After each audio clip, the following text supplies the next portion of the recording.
وزیر اعلیٰ بلوچستان میر سرفراز بھگٹی نے واضح کیا ہے کہ ہم 1000 سال تک دہشت گردوں کے خلاف جنگ لڑنے کو تیار ہیں، لیکن سرنڈر نہیں کریں گے۔ ہمارے پاس 145 دہشت گردوں کی لاشیں موجود ہیں۔ پورے سال میں ہم نے 1500 سے زائد دہشت گرد مارے۔ بھارت کی پراکسی وار کامیاب نہیں ہونے دیں گے۔ افغان ریاست پاکستان کے خلاف استعمال ہو رہی ہے۔ وہ کوئٹہ میں دیگر حکام کے ساتھ پریس کانفرنس کر رہے تھے۔ بڑی ویجیلنٹ تھی، بڑی الرٹ تھی، اور اس نے بڑی جوان مردی کے ساتھ ان کا مقابلہ کرتے ہوئے تقریباً 145 تقریباً نہیں 100% شیور فار 145 ڈیڈ باڈیز جو ہیں وہ ہمارے پاس ہیں۔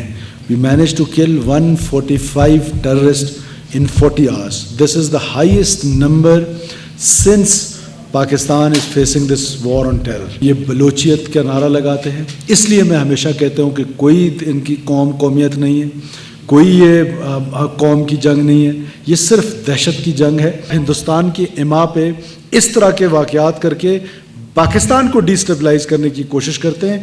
They want us to surrender. We will not.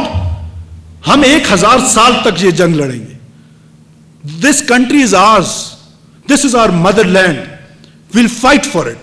ہم 1 سیکنڈ کے لیے بھی سرنڈر ہونے کو تیار نہیں ہیں۔ یہ اس طرح کے 1000 حملے ہم پر کر لیں۔